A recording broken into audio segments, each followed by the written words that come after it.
5वटा level भनेर बाँडेको हुन्छ साविकङ्गा प्रोग्राममा चाहिँ। अनि त्यो टपिक के अरे किप पढ्नुभन्दा अगाडि हामीले चाहिँ एउटा चाहिँ आफ्नो लेभल टेस्ट इक्जाम दिनुपर्ने हुन्छ, प्री टेस्ट भनेर भनिन्छ, जसमा तपाईँले आफ्नो भाषाको लेभल कति छ त्योबाट चाहिँ तपाईँले स्टार्ट गर्नुपर्ने हुन्छ। हेलो साथीहरू सम्पूर्णमा नमस्कार।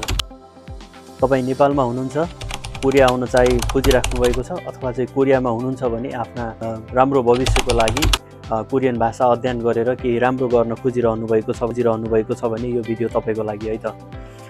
थुप्रै साथीहरू अझै पनि नेपालमा रहनुभएका अथवा कोरियामा रहनुभएका बसिराख्नुभएका साथीहरूलाई अझै पनि धेरै नै कन्फ्युजन छ, टपिक राम्रो हुन्छ कि किप राम्रो हुन्छ भनेर धेरै साथीहरू कन्फ्युज पनि हुनुहुन्छ र यसको बारेमा अलिक बुझ्न नसकेर एकदमै धेरै अन्यलताको अवस्था पनि छ। र तपाईँ कोरियामा भर्खरै आउनुभएको छ र तपाईँलाई केही टपिक के हो र किप के हो भन्ने बुझ्नुभएको छैन भने यो भिडियो तपाईँको लागि। ध्यान दिएर सुनौँ है। आज हामी 2-3वटा प्रश्नको एन्सर दिनेछौँ।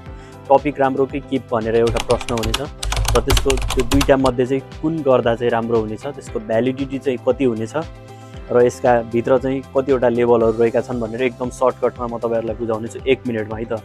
पहिलो कुरा गरौँ, हामी टपिकको कुरा गरौँ। टपिक भनेको त हाम्रो test of proficiency in Korea भनेको भनिन्छ। टपिकलाई चाहिँ विश्वका कुनै पनि देशका मान्छेहरूले टपिक कोरियन भाषालाई जस्तै आफ्नो जबका लागि कुनै पनि जब गर्नु पऱ्यो, युनिभर्सिटीतिर कुनै त्यस्तो ठाउँमा जानु पऱ्यो भने चाहिँ टपिक प्रयोग गरिन्छ। र यो विशेष त कोरियन ल्याङ्ग्वेज प्रोफिसियन्सी टेस्ट हो। यो चाहिँ टपिक विशेष त टपिक दिइसकेपछि हामीले एकचोटि पास भयो भने चाहिँ 2 वर्ष यसको भ्यालिडिटी हुन्छ टपिकको लागि चाहिँ। र यसको पछि हामीले कुनै भिजा सिजा परिवर्तन गर्नु पऱ्यो भने चाहिँ यसबाट हामीले 20 पोइन्ट मात्र प्राप्त गर्छौँ है त। यसले हाम्रो कोरियन भाषा कति छ भनेर मापन गर्नमा एकदमै धेरै नै मद्दत गर्छ है। टपिकलाई हामी विशेष त 2 तरिकाले बाँडेका छौँ, टपिक आई र टपिक आई भनेर बाँडेका छौँ। यसरी बुझ्नु पऱ्यो। नर्मल भाषामा चाहिँ टपिक आई भनेको चाहिँ हाम्रो एकदमै के भनेर बुझ्नु पऱ्यो, त्यसलाई बिगनर लेभल अथवा चाहिँ बेसिक हो भनेर बुझ्नु पऱ्यो। आई भित्र पनि 2टा भागमा बाँडेको छ, इल ग्रुप र ई ग्रुप भनेर बाँडेको छ। र आई भनेको चाहिँ हाम्रो एकदम इन्टरमिडिएट अथवा चाहिँ एडभान्स लेभल हुन्छ। 2 भागमा नर्मली बाँडेको छ। र हाम्रो भाषा कति छ भन्ने आधारमा चाहिँ हामी पहिला चाहिँ त्यसलाई इक्जाम दियो भने चाहिँ त्यसले कति चाहिँ लेभल आउँछ त्यसमा मापन गर्न सकिन्छ। टपिक आईमा 2टा भागमा बाँडेको छ। टपिक आई भनेको चाहिँ इल ग्रुपमा र ई ग्रुपमा चाहिँ त्यसलाई टोटल मार्क्स भनेको 200 पूर्णाङ्क हुन्छ। 200 पूर्णाङ्कमा हामीले 80 प्राप्त गऱ्यौँ भने चाहिँ इल ग्रुप आउँछ र हामीले त्यसमा 140 प्राप्त गऱ्यौँ भने चाहिँ ई ग्रुपमा पर्छौँ।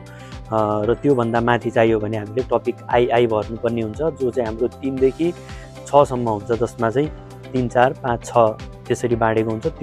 त्यसमा चाहिँ हाम्रो पूर्णाङ्क कतिवटा हुन्छ भने कति पूर्णाङ्क हुन्छ, 300 पूर्णाङ्क हुन्छ। त्यसमा आईमा मात्रै तपाईँको रिडिङ र लिसनिङ मात्रै हुन्छ भने अनि आईमा चाहिँ रिडिङ, लिसनिङ र राइटिङ पनि हुन्छ है त। त्यसरी नै बाँडेको छ। तपाईँले आफ्नो भाषा कतिको छ भनेर त्यसमा चाहिँ मूल्याङ्कन गर्न सक्नुहुन्छ। टपिक पास गर्न चाहिँ त्यसमा टपिक पास गर्नुभयो भने चाहिँ कति मार्क्स आयो त्यो आधारमा चाहिँ तपाईँले कुनै पनि ठाउँमा गएर आफ्नो टपिकको लेभल यति आयो भनेर जब अथवा चाहिँ कुनै पनि अवसरहरू तपाईँले प्राप्त गर्न सक्नुहुनेछ है त। त्यसपछि टपिक फर्म चाहिँ कसरी भर्ने भन्दाखेरि वर्षमा धेरै पटक खुल्छ है त। नेपालको लागि भनेर, कोरियाको लागि भनेर धेरै पटक नै खुल्छ। र यसको अफिसियल वेबसाइट भनेको चाहिँ हाम्रो www.topic.go.kr मा जानुभयो भने चाहिँ तपाईँले सजिलै आफ्नो आइडी बनाइसकेपछि तपाईँले त्यसले भनेअनुसार जसरी निर्देशन गरिएको छ त्यस अनुसार गएर तपाईँले फर्म भर्न सक्नुहुन्छ। इक्जाम जसले पनि भर्न सक्छ र अलिकति कोरियन भाषा आउने र अध्ययन गरेको मान्छेले यसमा चाहिँ मजाले भर्न सक्नुहुन्छ। एउटा समस्याको विषय के हो भने एकदमै छिटो खुल्छ र कोटा एकदमै छिटो सकिन्छ। त्यसको कारणले तपाईँले आफ्नो पूर्व तयारी चाहिँ एकदम समयमा नै गर्नुपर्ने हुन्छ।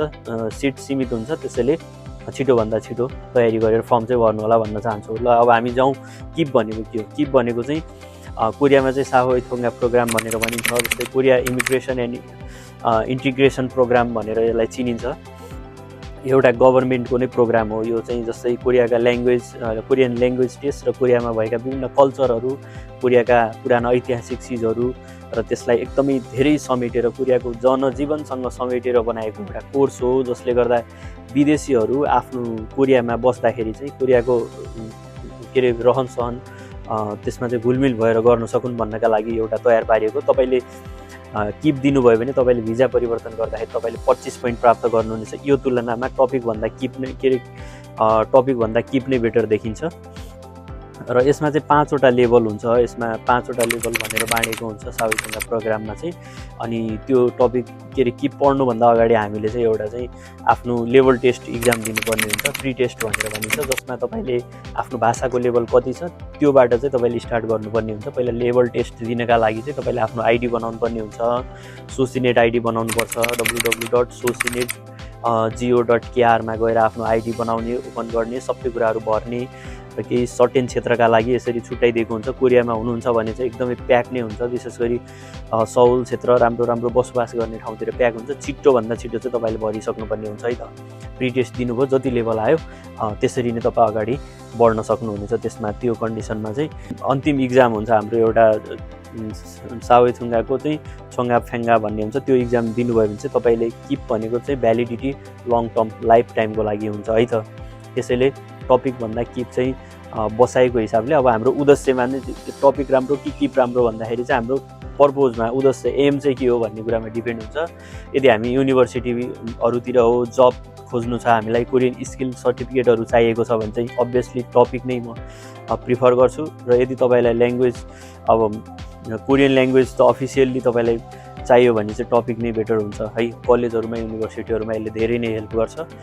यदि तपाईँ E9 मा हुनुहुन्छ, E7 हुनुहुन्छ, पछि तपाईँले भिजा चेन्ज गर्नु छ अथवा त्यस्तो खोजिराख्नु भएको छ भने F भिजाहरू बनाउनका लागि, रेसिडेन्सीको लागि, कोरियामा लङ टर्म बस्नका लागि चाहिँ त्यस्तो प्लान छ भने चाहिँ तपाईँको लागि सबैभन्दा अप्सन बेस्ट किप नै हुनसक्छ भनेर भन्न चाहन्छु। किपले चाहिँ इमिग्रेसनमा एकदमै धेरै हेल्प गर्छ।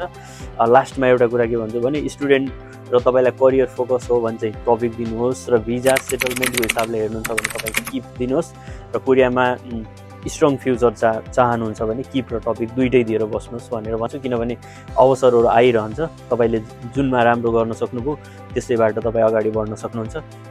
जहाँसम्म लाग्छ मैले धेरै कन्फ्युजनहरू चाहिँ क्लियर गरेको छु। भ्यालिडिटीको हिसाबले हेर्दाखेरि पनि किप बेटर देखिन्छ। टपिकको चाहिँ 2 वर्ष हुन्छ र टपिकको पनि आफ्नै महत्त्व छ। यसरी नै तपाईँ आफ्नो उद्देश्य अनुसार चाहिँ किप र टपिकलाई सिलेक्ट गर्नुहोला। र मेरो भिडियोलाई हेरेर साथ दिनुहुने सम्पूर्ण साथीहरूलाई एकदमै धेरै धन्यवाद भन्न चाहन्छु। र नेपालमा भएको साथीहरूले पनि टपिकको इक्जाम खुलिरहन्छ र तपाईँले कोरिया आउनका लागि 2टा अप्सन हुन्छ हामीसँग, एउटा आइएल्स गरेर र एउटा टपिक दिएर। तपाईँ कुन तरिकाले आउन सक्नुहुन्छ, टपिकबाट पनि आउन सकिन्छ र आइएल्स गरेर पनि आउन सकिन्छ।